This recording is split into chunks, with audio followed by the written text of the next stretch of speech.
말씀을 전하기 전에 먼저 진리에 대해서 한 가지 말씀드리려고 합니다. 오늘은 부처가 오는 날로 국가가 공휴일로 지정하고 있습니다. 하나님을 믿는 사람들은 이 공휴일이기 때문에 그냥 좋다고 쉬는 것이 아니라 안타까워하면서 또 회개하며 나아가야 합니다. 과거 우리나라가 동방의 예루살렘이라고 불렸는데 이제는 인간이 만든 우상에 불과한 이 한 종교를 국가의 공휴일로 삼아서 그렇게 지정된 그 자체가 보면 잘못된 것이기에 우리는 이 나라의 죄를 용서해 달라라고, 이 나라를 불쌍히 여겨 달라라고 그렇게 하나님께 중보하면서 또 회개하며 나아가야 합니다. 뿐만 아니라 요즘 성당이나 몇몇 교회들을 보면 모든 종교의 구원이 있을 수 있다라는 그러한 말과 또 모든 종교는 궁극적으로 추구하는 것이 같다라는 그러한 다원주의에 미혹되어서 부처가 온 날을 축하한다라고 그렇게 플랜카드를 내걸고 그렇게 하는 모습들을 가끔씩 보곤 합니다. 이는 예수님의 그 십자가의 사건을 완전히 쓰레기로 만드는 것입니다. 아담의 범죄함으로 말미암아 죄 없는 사람이 온 인류를 대표해서 죽어야만, 피 흘려 죽어야만 다시 구원을 받을 수 있기에 하나님의 아들이신 예수님이 천한 인간의 몸으로 이 땅에 오셔서 십자가에 못 박혀 죽기까지 하셨던 것입니다. 만약 예수님이 십자가에 못 박혀 죽음 그 말고 다른 방법이 있었다고 한다면 예수님은 천한 인간의 모습으로 또 모든 사람들에게 온갖 조롱과 침뱉음을 당하면서까지 십자가에 못 박혀 죽지 않았을 것입니다. 그런데 아이러니하게도 우리 교단에 속해 있는 어떤 교회도 부처가 오신 날을 축하한다라고 그렇게 현수막을 내건 그런 모습을 보았습니다. 사랑하는 성도 여러분, 항상 말씀과 기도 가운데 우리가 깨어 있어야만 합니다. 무엇이 옳고 무엇이 그른지, 무엇이 하나님의 말씀이고 무엇이 하나님의 말씀이 아닌지 우리가 분별하면서 나아가야 합니다. 예수님은 요한복음 14장 6절에 내가 곧 길이요 진리요 생명이니 나로 말미암지 않고는 아버지께로 올 자가 없다라고 분명하게 말씀하고 계시고, 또한 베드로도 사도행전 4장 12절에 보면 다른 이로서는 구원을 받을 수 없나니 천하 사람 중에 구원을 받을 만한 다른 이름을 우리에게 주신 일이 없다라고 그렇게 선포하고 있습니다. 우리가 항상 하나님의 말씀을 묵상하고 그리고 또한 그 말씀을 바르게 깨달음으로 말미암아 하나님의 뜻대로 행하는 자가 되어 하나님의 기쁨이 되기를 주님의 이름으로 축복합니다. 오늘 말씀으로 돌아가면, 오늘 말씀을 보면 제자들이 사명을 잊어버리고 세상살이로 그렇게 치우쳐서 살아가는 모습을 보게 됩니다.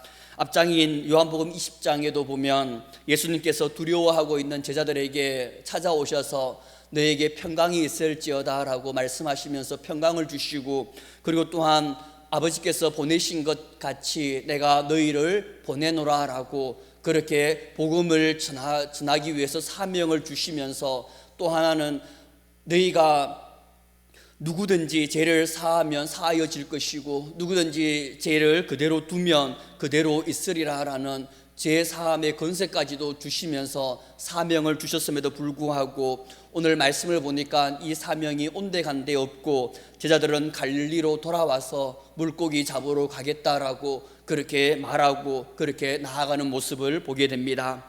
2절에서 3절 말씀을 보면 시몬 베드로와 디두모라 하는 도마와 갈릴리 가나 사람 나다나엘과 세베대의 아들들과 또 다른 제자 둘이 함께 있더니 시몬 베드로가 나는 물고기 잡으러 가노라 하니 그들이 우리도 함께 가겠다 하고 라고 말씀하고 있습니다. 지금 제자들이 예수님께서 주신 그 사명을 망각하고 또 하나님께 주신 그 권세까지도 다 망각하고 예루살렘으로 돌아와서 다시 생계를 위해서 갈릴리 호수에 물고기를 잡으러 가는 모습을 보게 됩니다. 예수님은 하나님의 나라를 회복시키기 위해서 그리고 또한 영혼 구원을 위해서 모든 권세를 주고 그리고 또한 이 세상에 내가 너를 보낸다라고 그렇게 말하기까지 하였지만 제자들은 여전히 자신들이 해야 될 사명이 무엇인지도 알지 못하고, 그리고 또한 세상살이에 치우쳐서 살아가는 모습을 보게 됩니다. 이러한 제자들의 모습을 보면서 마치 나의 모습, 마치 우리의 모습은 아닌지 한번 생각해 보게 되었습니다.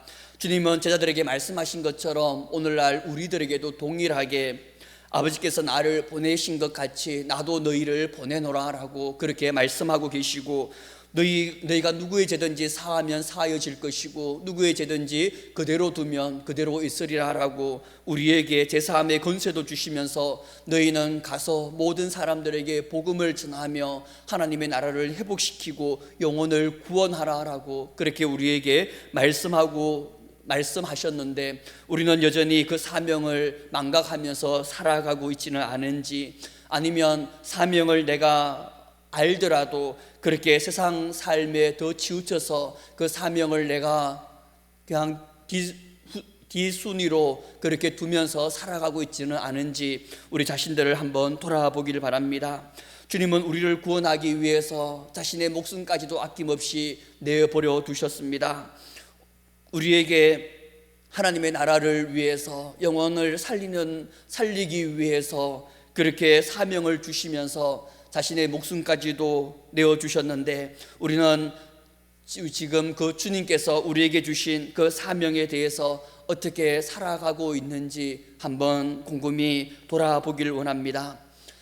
또 어떤 사람은 제자들이 마가복음 16장에 보면 천사가 여인들에게 가서 제자들과 베드로에게 이르기를, 예수께서 너희보다 먼저 갈릴리로 가시니 너희가 거기서 배우리라 라는 그 말씀대로 지금 제자들이 갈릴리로 와서 지금 여기 있다라고 그렇게 말하는 사람도 있을 것입니다. 만약 그렇다고 한다면 예수님께서 먼저 갈릴리로 오셨다라고 그렇게 말씀하고 있는데, 그렇다고 한다면 곧 예수님께서 오시리라는 그러한 믿음을 가지고 이 제자들은 예수님을 기다리고 있어야 되었고, 또 마가의 그 다락방에처럼 오순절날 그렇게 한 것처럼 기도하면서 예수님의 나타나심을 그렇게 사모하면서 나아가야 됨에도 불구하고 제자들은 그냥 그 모든 것들을 다 잊어버리고 체념한 채 나는 물고기 잡으러 가겠노라 라고 그렇게 말하고 있습니다. 이 말씀을 봤을 때는 이 제자들이 믿음이 전혀 없었음을 다시 한번 보게 됩니다.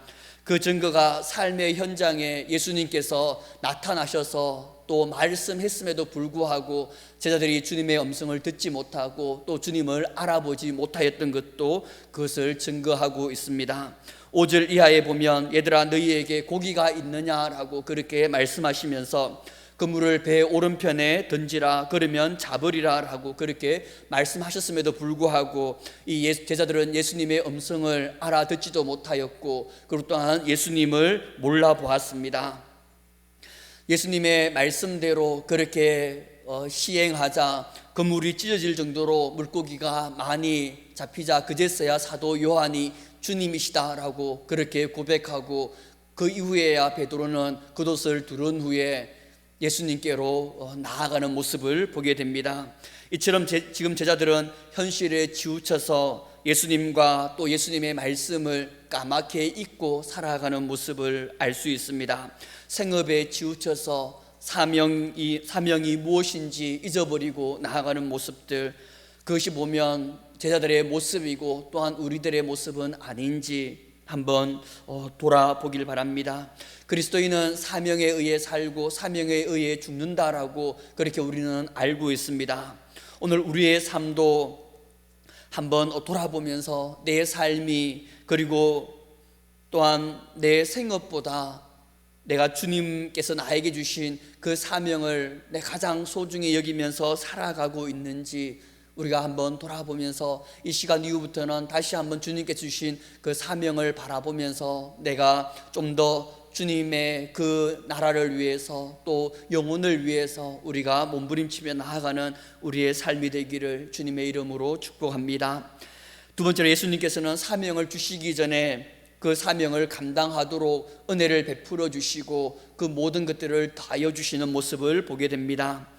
20장에서 예수님은 제자들에게 복음을 전하라라고 그렇게 보내기 전에 먼저 평강을 주시고 성령의 능력을 부어주시고 또 제사함의 권세를 주시는 모습을 우리가 볼 수 있습니다. 오늘 말씀에서도 동일하게 예수님은 사명을 주시기 전에 먼저 과거의 그 상처와 그 아픔들을 치유하는 모습들을 우리가 볼 수 있습니다. 9절에 보면 육지에 올라보니 숯불이 있는데 그 위에 생선이 놓였고 떡도 있더라 라고 그렇게 증거하고 있습니다. 제자들 중에서 가장 먼저 베드로가 예수님께 나아가는데 아이러니하게 예수님과 그 옆에는 숯불이 놓여져 있습니다. 베드로가 예수님을 이 3번 부인한 사건이 없었다고 한다면 오늘 이 숯불은 평범한 그러한 모습으로 그냥 베드로에게 다가왔을 것인데, 그러나 베드로에게 있어서 숯불은 과거 예수님을 3번 부인했을 때 그 숯불을 쬐던 그 자신의 그 모습을 떠오르게 했을 것입니다. 오늘날로 말하면 트라우마가 베드로에게 있었기 때문에 그 예수님과 숯불을 바라봄과 동시에 그 과거에 자신이 부인했던 그 모습이 떠올랐을 것입니다. 그래서 오늘 그 숯불과 그 예수님이 함께 계심을 바라보면서 이 베드로는 다시 한번 과거의 모습을 떠올랐을 것인데, 예수님이 의도했던 의도하지 않았던 이 베드로는 지금 그 모습이 마치 오버랩되면서 자기의 생각 속에 아마 떠올랐을 것입니다. 제자들도 동일합니다. 그것들을 보면서, 예수님을 보면서 과거 자신들이 두려워서 예수님을 다 두고 도망갔던 그러한 사건들이 떠올랐을 것입니다. 그런 베드로와 제자들에게 예수님께서는 따뜻한 조반을 베푸심으로 베드로의 3번 부인한 사건과 또 제자들이 다 도망한 그 사건에 대해서 용서하시고 치유하시며 다시 한번 격려하는 예수님의 모습을 보게 됩니다. 사람이 살면서 큰 상처를 입으면 그 트라우마가 내 손상을 입히게 되는데, 그런데 놀랍게도 회복의 그 환경이 적절하게 제공되면 그것이 다시 회복된다고 합니다.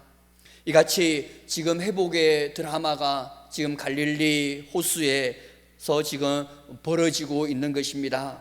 예수님께서 친히 떡과 생선을 제자들에게 베푸시며 부활하신 예수님을 만난 그 제자들은 벅찬 감격으로 말미암아 아무 말도 하지 못하고, 또 예수님께서 베풀어 주시는 따뜻한 그 사랑과 그 은혜로 말미암아 과거에 그 자신에게 있었던 그 상처들, 아픔들, 그 또 제약들을 다시 한번 회복시켜 나가는 모습들을 볼 수 있습니다.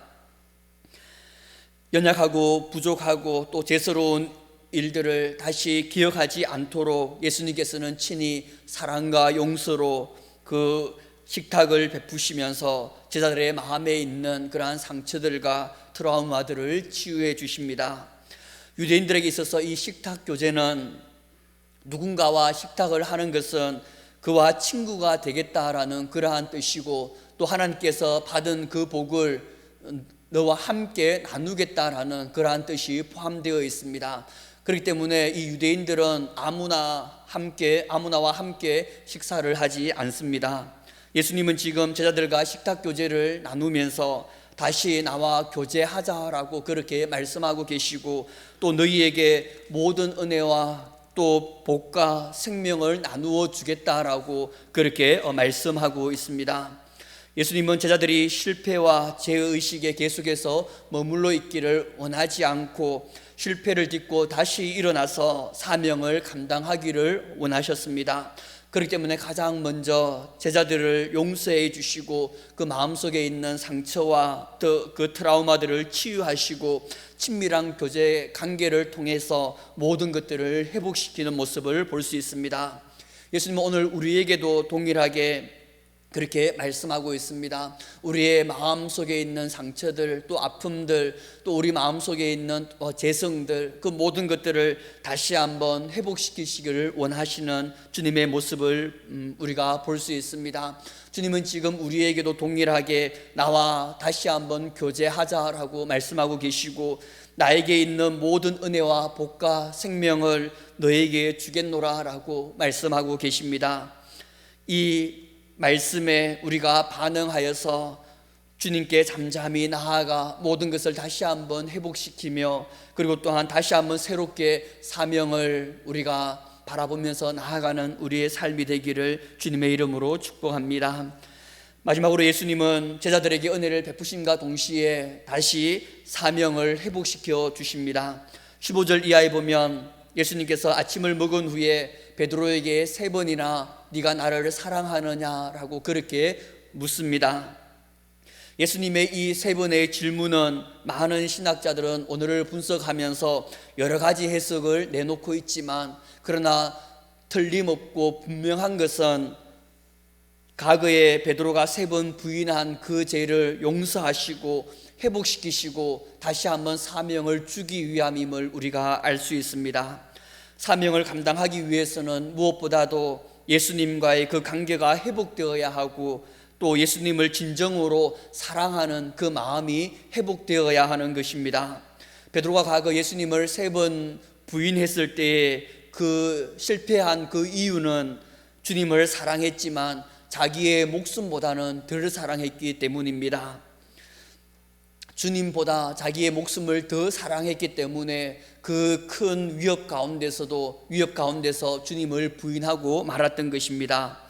예수님을 향한 그 사랑이 없이는 우리가 모든 일들을 하여도, 많은 섬김들을 할지라도 그것은 예수님에게는 아무것도 아닌 것이 되는 것입니다. 고린도전서 13장 1절에서 3절의 말씀을 보면 내가 사람의 방언과 천사의 말을 할지라도 사랑이 없으면 소리나는 구리와 울리는 꽹과리가 되고, 내가 예언하는 능력이 있어 모든 비밀과 모든 지식을 알고 또 산을 옮길 만한 모든 믿음이 있을지라도 사랑이 없으면 내가 아무것도 아니요, 내가 내게 있는 모든 것으로 구제하고 또 내 몸을 불사르게 내줄지라도 사랑이 없으면 내게 아무 유익이 없느니라 라고 그렇게 말하고 있습니다. 사람을 향한 섬김도 그 사람을 향한 사랑이 없으면 아무것도 아니라라고 그렇게 말씀하고 있는 것처럼 우리가 하나님을 향한 섬김도 마찬가지입니다. 하나님을 향한 그 사랑이 없으면 그 내 목숨을 내어줄지라도 그것은 아무것도 아닌 것이 되는 것입니다. 그래서 예수님은 베드로에게 가장 먼저 네가 나를 사랑하느냐라고 그렇게 묻고 있는 것입니다. 네가 이 사람들보다 나를 사랑하느냐라고 그렇게 묻습니다. 더 나아가 네가 이 세상에 있는 모든 사람들보다 나를 더 사랑하느냐라고 그렇게 묻고 있습니다. 이 질문은 과거 베드로가 3번 부인한 그 사건을 돌아보게 할 뿐만 아니라 진정으로 목숨을 다해 예수님을 사랑하느냐라고 그렇게 묻고 있는 것입니다. 이 질문은 오늘 우리에게도 동일하게 말씀하고 있습니다. 네가 여기에 모인 이 사람들보다 나를 더 사랑하느냐라고 예수님은 지금 우리에게 묻고 있고, 더 나아가 네가 이 세상에 있는 모든 사람들보다 나를 더 사랑하느냐라고 우리에게 묻고 있습니다. 이 세상의 사람들보다 내가 주님을 사랑하는 자가 되기 위해서 우리가 몸부림치기를 간절히 소망합니다. 또 여기에 이 사람들보다라는 이 말은 오늘로 보면 이것들보다라고 그것들로도 해석이 가능합니다.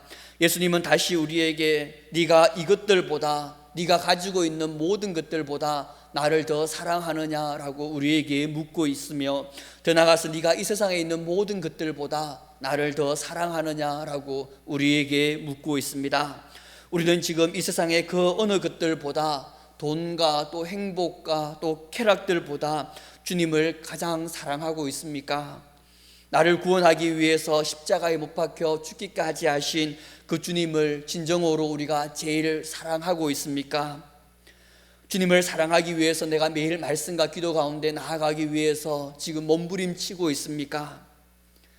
베드로는 주님의 그 질문에 그렇습니다. 주님, 제가 주님을 가장 사랑합니다. 제가 주님, 이 세상에 있는 그 어떤 것들보다 주님을 가장 사랑합니다 라고 그렇게 고백하면서 주님께서 제 마음을 아십니다 라고 그렇게 고백하자 예수님은 베드로에게 내 어린 양을 먹이라 라고 그렇게 말씀합니다.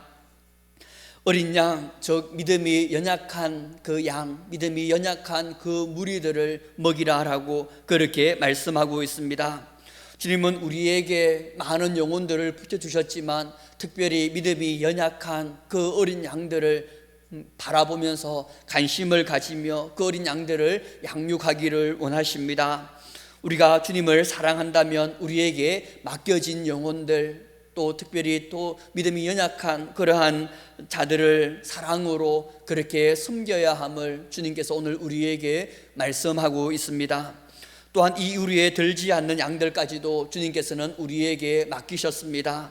하나님의 형상으로 지음받은 하나님을 믿지 않는 그 모든 사람들을 또 하나님께서 우리에게 맡겼으니 우리도 주님의 그 사랑을 깨달아 주님의 그 사랑으로 그들을 섬기면서 복음을 전하며 그렇게 나아가는 우리의 삶이 되기를 간절히 소망합니다.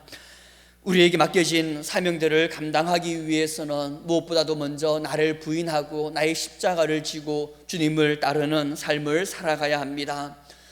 그 삶에 우리가 온전히 나아가야 되지 다른 사람의 그 사명과 비교할 필요도 없고, 그리고 또한 그 다른 사람들의 삶과 나의 삶을 비교할 필요도 없는 것입니다. 그런데 베드로는 사도 요한의 장래가 궁금해서 예수님께 이렇게 물어봅니다. 21절에서 22절 말씀을 보면, 이에 베드로가 그를 보고 예수께 여짜오되 주님, 이 사람은 어떻게 되겠사옵나이까? 예수께서 이르시되 내가 올 때까지 그를 머물게 할지라도 내게 무슨 상관이냐? 너는 나를 따르라 하시더라 라고 그렇게 말씀합니다. 베드로가 사도 요한은 앞으로 어떻게 되겠습니까? 라고 그렇게 질문하자 예수님은 내가 다시 재림할 때까지 요한을 이 땅에 살려둘지라도 그것이 너와 무슨 상관이 있느냐? 너는 너의 사명을 바라보고 너는 나를 따르라 라고 그렇게 말씀하고 있는 것입니다. 베드로는 베드로대로 또 요한은 요한대로 각자의 사명이 있습니다. 베드로가 복음을 전하다가 거꾸로 십자가에 매달려 순교한 것도 아주 훌륭한 그러한 일이고, 또한 사도 요한이 이 땅에 오래 살면서 예수님을 많은 사람들에게 또 증거하고 그렇게 나누며 또 그 말씀들을 기록하면서 나아간 것도 참으로 훌륭한 일인 것입니다. 사명은 다 거룩하고 다 소중한 것이기에 비교하거나 또한 질투하면서 나아갈 필요가 없는 것입니다. 우리 각자는 예수님과 1:1 관계를 맺으면서 사명을 부여받았습니다. 내 사명이 어떻든지 간에 우리가 나에게 주어진 그 사명에 충성되게 나아가기를 소망합니다. 주님은 오늘 우리에게 네가 나를 진정으로 사랑하느냐라고 묻고 있으며 내 어린 양을 먹이라 하라고 그렇게 말씀하시면서 우리 각자에게 사명을 주고 계십니다. 우리도 우리 각자의 사명을 다시 한번 생각해 보며 하나님의 부르심대로 예수님의 그 보내심대로 합당하게 살아가는 우리 모두가 되기를 주님의 이름으로 축복합니다. 말씀을 마무리 짓겠습니다. 공사를 하는 곳에 가면 이러한 표지판이 있습니다. 공사 중 불편을 드려 죄송합니다 라는 그러한 표지판이 있고, 또 공사가 끝나면 공사 끝 그동안의 인내에 감사드립니다 라는 그러한 표지판이 있습니다. 이것은 우리의 인생의 삶과도 똑같고, 그리고 또한 우리의 신앙의 생활과도 똑같습니다. 아직 우리가 주님 앞에 그 서는 순간까지는 우리는 아직까지도 계속해서 공사 중인 가운데 있습니다. 나의 무난 성격과 또 좁은 마음과 또 재성으로 인하여서 많은 사람들에게 불편을 끼쳐드리는 삶을 살아가고, 또한 하나님께도 불편을 끼쳐드리면서 살아가는 것이 우리의 삶인 것입니다. 그러나 성령님이 나를 의롭다 하시고 내 안에 거하셔서 일하기 시작하셨기에 조금씩 우리를 연단시켜서 우리가 주님 앞에 서는 그 순간 우리를 온전케 하실 것입니다. 그것들을 우리가 소망하면서 지금은 공사 중인 나를 바라보면서 나의 연약함을 알기에 날마다 주님께 간구하며 기도하며 그렇게 나아가는 자가 되길 바라고, 또 성령의 도우심을 받아서 우리가 부족하고 연약하지만 우리에게 주신 그 사명을 깨달아 그 사명대로 충성스럽게 나아가는 그러한 삶을 살아가기를 간절히 소망합니다. 공사 중인 지금의 삶 속에서도 우리에게 주어진 그 사명을 바라보며 이루어 나가기 위해서 몸부림치는 우리 모두가 되기를 주님의 이름으로 축복합니다. 기도드리겠습니다. 사랑하는 아버지, 감사드립니다. 하나님, 연약한 하나님 우리들의 모습입니다. 사명을 우리가 부여받았고 또 주님의 십자가의 그 사랑으로 말미암아 우리가 구원을 받았는데 그 모든 것들을 다 잊어버리고 세상의 분주함 가운데 세상의 일들 때문에 또 우리 많은 것들 때문에 우리가 하나님께서 주신 그 사명들을 1순위가 아니라 2순위, 3순위에 두면서 살아가는 연약한 모습들을 우리를 불쌍히 여겨주시고 다시 한번 이 시간에 우리가 주님께 주신 그 사명을 바라보게 해주셔서 그 사명대로 우리가 한 걸음 한 걸음 나아가는 우리가 되어서 하나님의 기쁨이 될 수 있도록 은혜의 은혜를 다하여 주시옵소서. 그렇게 함께 하실 주님께 감사와 찬양 드리오며 이 모든 말씀 살아계신 예수님의 이름으로 기도드립니다. 아멘.